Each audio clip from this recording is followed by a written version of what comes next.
김경래의 최강 시사.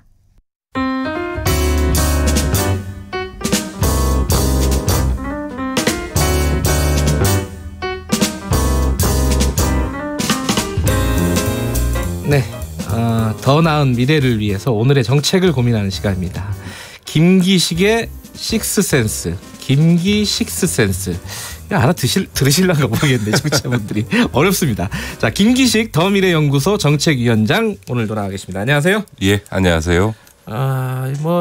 어제 오늘 계속 큰 뉴스 중에 하나인데 조국 민정수석의 법무부 장관 기용 설이죠. 아직까지는. 예. 어떻게 생각하십니까? 조국 수석이랑 좀 아시죠? 좀 아는 게 아니라 아주 잘 알죠. 20여 년 선후배 관계로 또 참여연대에서 같이 일하면서 많이 잘 아는데. 자, 좀 사심을 버리시고 어떻게 생각하시는지 좀 말씀을 해주시죠. 예, 개인적으로는 문재인 정부 성공에서 가장 중요한 총선을 위해서 부산을 나가는 게 출마해 주는 게 가장 좋다고 생각합니다. 아, 그래요? 예. 아마 문재인 정부의 주요 정책 중에 하나가 법무부를 탈검찰화하겠다라고 하는 거니까 네. 법무부 장관의 검찰 출신은 안 쓰겠다라고 하는 건 정권 출범 초기부터 이렇게 명확히 한 거거든요. 그렇게 되면 결국은 이제 교수나 변호사 중에 법무부 장관을 임명하니까 당연히 조국 수석의 경우에 후보 대상 중에 한 명이 오르는 거겠죠. 네. 아니 근데 그걸 어떻게 생각하시냐고요? 여러 논란이 있을 수 있다고 생각합니다.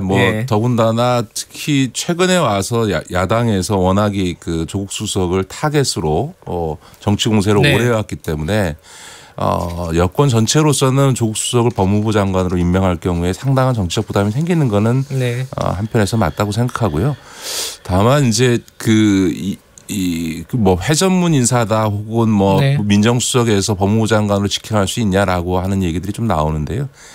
그러니까 민정수석에서 법무부 장관을 직행하는 문제의 핵심은 사실은 검찰의 독립성 침해 논란이 아닙니까? 이게 검찰을 장악해서 정권 입맛에 따라 주물르기 위해서 법무부 장관을 직행하는 게 문제가 되는데, 그러니까 그 점에 대해서는 국민들이 과연 지금의 검찰이 문재인 정부로부터 이렇게 예를 들어서 통제받고 있느냐에 대한 이 평가에 따라서 좀 달라질 문제 아닌가 이런 생각을 하고 있습니다. 근데 전 이번 기사들을 쭉 이렇게 훑어보면서 그런 생각은 들더라고요. 그 문재인 대통령이 2011년도 권재진 민정수석이 이제 이명박 대통령이 법무부 장관으로 지명을 할 때 노무현 재단 이사장이었더라고요. 맞습니다. 그때 인터뷰를 하는데 아니 민정수석이 법무부 장관 하는 것 자체가 뭐가 문제냐 이렇게 인터뷰를 했어요. 오늘을 내다보고 인터뷰를 한 게 아닌가. 그 이전에 원래 노무현 대통령이 문재인 대통령을 그때 민정수석 하다가 법무부 장관 시키려고 했어요. 그런데 이제 그 당시에 그 새누리당이 극렬히 반대하면서 사실은 안 된 적이 있거든요. 그때 아마 그 야당의 공세에 대해서 문재인 대통령 나름대로 판단이 있었겠죠. 그러니까 그때도 이제 그 문재인 대통령이 권재진 그 케이스를 갖고 한 얘기도 민정수석하다 법무부 장관 갈 수 있다. 다만 이것이 검찰 장악 의도라는 점에서는 부적절하다. 이렇게 얘기를 했거든요. 자, 앞으로 한동안 시끄러울 것 같은데 오늘 한번 맛보기로 김기식 위원장께 여쭤봤습니다. 그럼 본격적으로는요. 사실 자사고 문제 좀 저도 궁금한 부분들도 있고 어떻게 생각하시는지 좀 여쭤보고 싶습니다. 자, 두 개의 자사고 유명한 자사고죠. 전북 상산고. 그 성문 종합. 홍성대 씨. 수학이 정석이죠, 참. 수학의 정석. 정석. 그걸로 이렇게 돈을 벌어가지고 자사고 만들었는데 엄청 유명한 학교고 안산 동산고 이 두 개의 자사고가 취소 결정이 났습니다. 반발하고 있고요, 당연히 당사자들은 반발하고 있고 학부모들도 당연히 반발하고 있겠죠. 근데 교육감들은 당연한 거다 라고 정당한 절차를 거쳤다라고 얘기하는데 논란은 계속되고 있습니다. 어떻게 봐야 됩니까, 이 사건을? 예, 저는 지금 상산고 한 학년 지금 정원이 360명이라고 그 정도 된대요. 하는데 이게 그 상산고가 전주에 있는데 정작 전주는 고사하고 전북 전체에서 입학하는 학생이 80명이고 나머지 지금 260명이 넘는 학생들은 지금 다 280명에 이르는 학생들이 지금 전국 각지의 우수 중학교에서 지금 뽑아서 유학생들이군요. 한마디로. 그렇죠. 그런데 그렇게 전국의 우수한 중학생들을 모아서 상상고 어떻게 운영했냐. 지금 360명이 한 학년인데 작년에 지금 재수생까지 포함하긴 했지만 275명이 의대를 갔다는 거거든요. 의학 전문 고등학교인가요? 그러니까 이게 그러면서 지금 상산고등학교에 지금 등록금이 1년에 1,100만 원이 넘습니다. 아, 그래요? 네. 그러면 도대체 상산고라는 게 의대 입시 전문 학원이냐 이런 비정상적인 운영을 한 결과라고 저는 생각합니다. 그런데 저는 이제 기사를 보면서 그 부분, 그러니까 그런 어떤 취지, 어떤 자율형 사립고의 취지에 맞게 운영되지 않았다라는 비판들은 저도 수긍이 되는데 이번에 절차적으로 보면은 예를 들어 기준점을 다른 지역보다 높여버렸잖아요.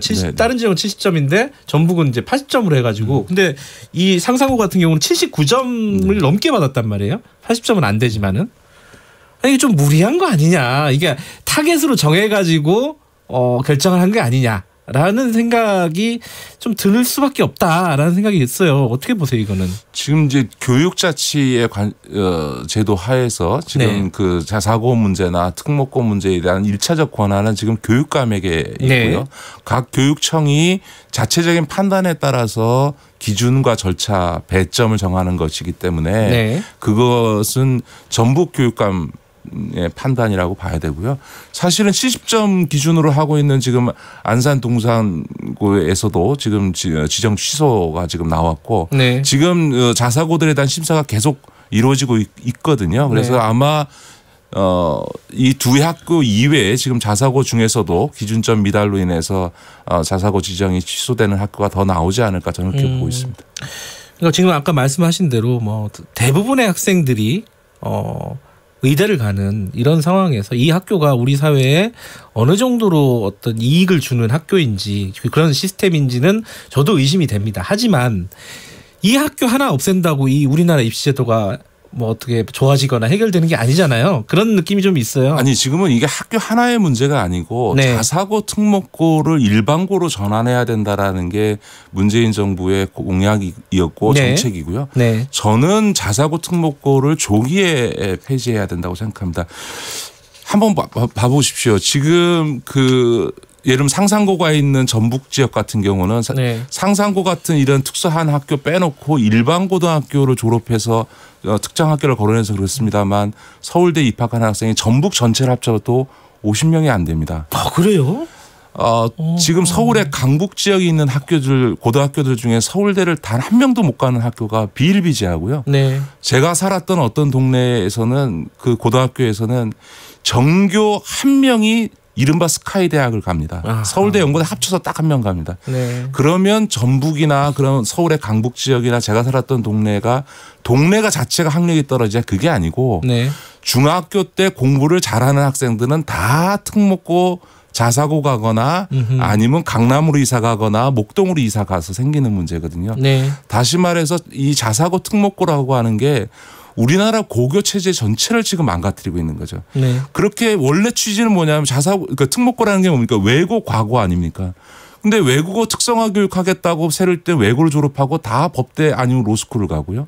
과학 영재 키우겠다고 만든 과학고를 나와서 다 의대를 갑니다. 그러니까 다시 말해서 자사고나 특목고나 다 뭐 이러저런 명분과 취지를 내지만 사실상은 입시 전문 학원으로 지금 전락하고 있는 거고 그것으로 인해서 우리나라의 교육 체제가 또 이미 박정희 때 확립됐던 이 고교 평준화 정책 자체가 근간이 무너지고 있는 상황이기 때문에 저는 이 자사고 특목고 문제를 오히려 이 상산고 사태를 계기로 전반적으로 재점검해서 이 자사고 특목고 문제에 대해서 우리 사회에 있어서 획기적인 근본적인 개혁의 계기로 삼는 것이 저는 오히려 필요하다 이렇게 생각합니다. 오히려 뭐 기회일 수도 있겠네요. 이렇게 논란이 된다는 거는 관심이 사람들이 모아진다는 거고, 그죠? 여기에 대한 어떤 쟁점들에 대한 토론들이 좀 있었으면 좋겠다 이런 생각이 드네요. 자, 다음 얘기로 넘어갈게요. 이게 저희가 일부에서 민주노총 이주호 정책실장을 연결을 했습니다. 거기서도 제가 물어봤어요. 위원장 구속됐는데 정권 퇴진 투쟁을 하는 거냐. 지금 뉘앙스를 보니까 그런 느낌도 있다. 했더니 정권 퇴진 투쟁은 아니고 아직은. 하지만 부당하다. 이게 100만 조합원을 가진 대표 조직의 위원장을 도주의 우려가 있다고 구속을 하는 거는 부당하다. 이런 입장이더라고요. 총파업도 예정대로 진행을 할 거다라는 거고. 여러 가지 생각이 많이 듭니다. 특히 뭐 김기식 위원장께서는 진보 진영의 대표 선수이기도 하시고 어떻게 보십니까 이 사건 이 건은?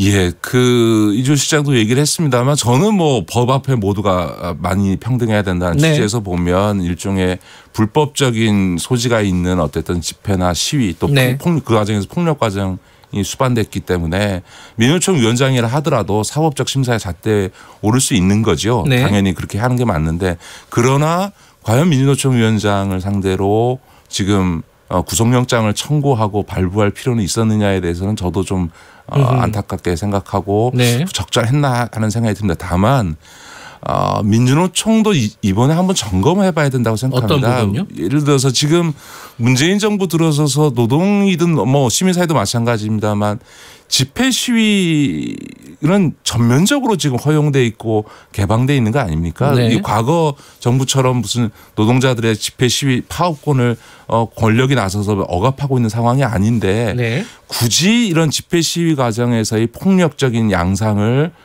이게 방치해서는 되겠나. 물론 저는 민주노총 지도부가 그걸 조장했다고 생각하지는 않습니다만 충분히 현장에서 현장 질서 유지대를 통해서 통제할 수 있는 일단 폭력적 양상을 이렇게 방치해서는 국민들이 주장에는 공감하면서도 행위 양태에 대해서는 반감을 갖는. 근데 이게 쌓이다 보면 이거 민주노총 너무하는 거 아니야? 라고 하는 여론을 만들기 때문에 주장은 뭐 얼마든지 저는 민주노총에서 해도 좋다고 생각합니다만 그걸 표출하는 방법에 있어서의 어떤 불법성 문제라든가 특히 폭력성 문제에 대해서는 한번 좀 점검해 봐야 된다 이렇게 생각합니다.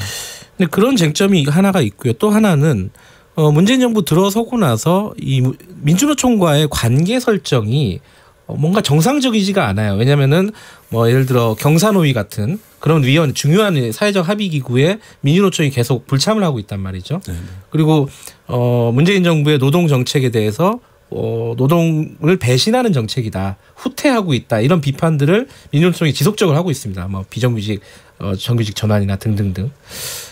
누가 잘못한 것일까? 물론 못 자르듯이 얘기할 수는 없겠지만 그 부분 참 판단하기가 어렵다라는 생각이 좀 들어요. 저는 그 점에 대해서는 뭐 그렇게 어려운 문제.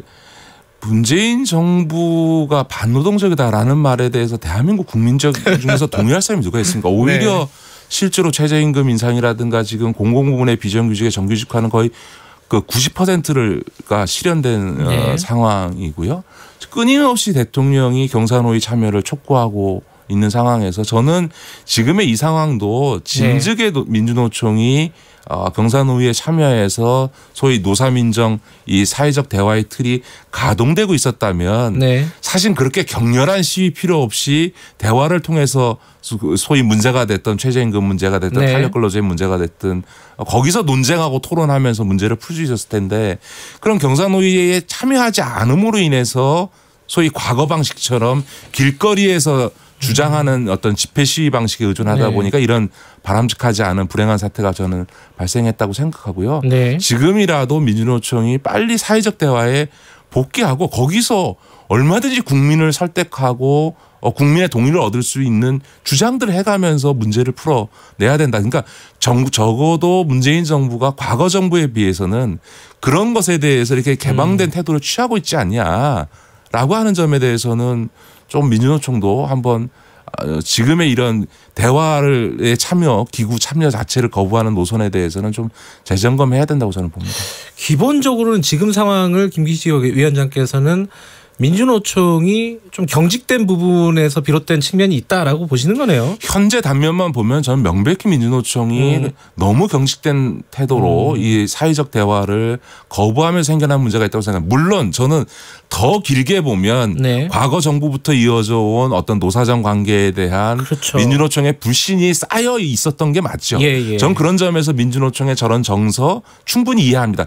그러나 지난 2년 동안 충분히 이 정부가 노동에 대해서 심지어 친노동 정부냐 노동자 정부다라는 비판을 들으면서까지 이런 정도의 성의를 보였다면 민주노총도 응당 성의를 보여줘야 되는 게 네. 그러면서 뭐 뭘 양보하라는 게 아니고 사회적 대화기구 참여 자체를 거부하는 태도는 전 부적절하다 이렇게 생각합니다. 다음에 아마 이제 민주노총 그 집행부 쪽 인터뷰할 일이 있으면 제가 반드시 한번 물어봐야 될 것 같아요. 그 김기식 위원장이 이렇게 얘기했다 그러면 되게 섭섭해할 것 같아요. 아니 제가 어떤 내용에 대해서 예. 사실은 어느 정도에서 양보하고 얻을 것이냐의 문제는 당연히 노사협상 하듯이 노사민정 네. 간에 모여서 협상해야 되는 문제지만 아니 예를 들어서 노사 간에 막 심지어 구사대와 파업하는 조합원들 간에 충돌이 발생하는 상황에서도 노사대화 하지 않습니까? 노사협상 네. 하지 않습니까?